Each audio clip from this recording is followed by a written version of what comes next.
네, 이번에는 지역 곳곳의 소식 확인하는 네트워크 연결 순서입니다. 먼저 전남 동부권 소식 들어봅니다. 네, 황인진 앵커, 석유화학업계를 살리기 위한 다양한 시도들 이어지고 있는데 여수산단 기업들의 실적은 악화일로라고요.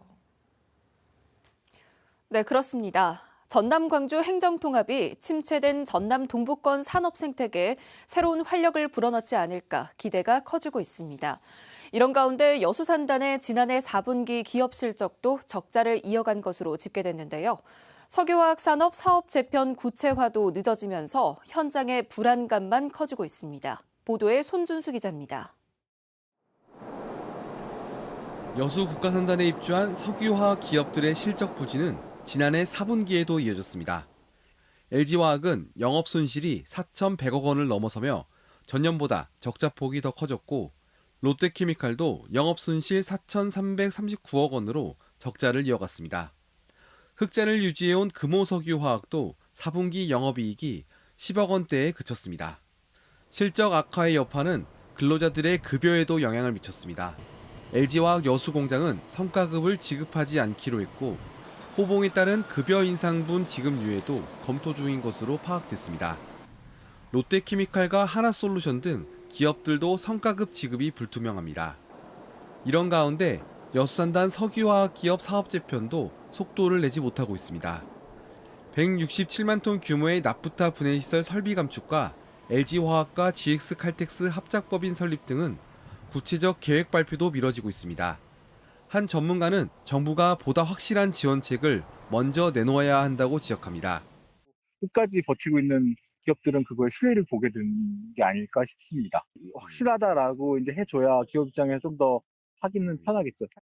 몸집을 줄이고 경쟁력 높은 제품을 생산하자는 사업 재편의 방향성은 정해진 상황.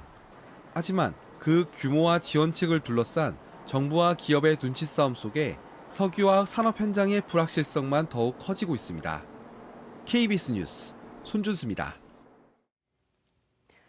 더불어민주당 김문수 의원은 국가배상금과 형사보상금을 원칙적으로 당사자에게 직접 지급하도록 하는 내용의 법률 일부 개정안을 대표 발의했다고 밝혔습니다.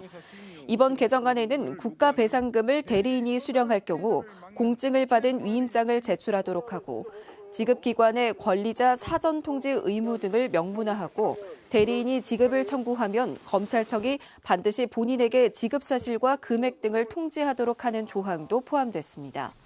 한편 서울변호사회는 지난해 여순 사건 일부 유족의 형사보상금 수억 원을 대리 수령에 지급하지 않은 것과 관련해 해당 변호사에 대한 징계 절차에 착수했습니다. 광주 시민단체 협의회 등이 오늘 광주지방법원에서 기자회견을 열고 지난해 5월 여순 사건 기획단의 순천 방문 당시 미신고 집회를 열고 현장을 통제하던 경찰관의 공무집행을 방해한 혐의로 1심에서 징역 6개월, 집행유예 1년을 선고받은 김석 순천 YMCA 사무총장에 대해 사법부가 항소심에서 정의로운 판단을 내려달라고 주장했습니다.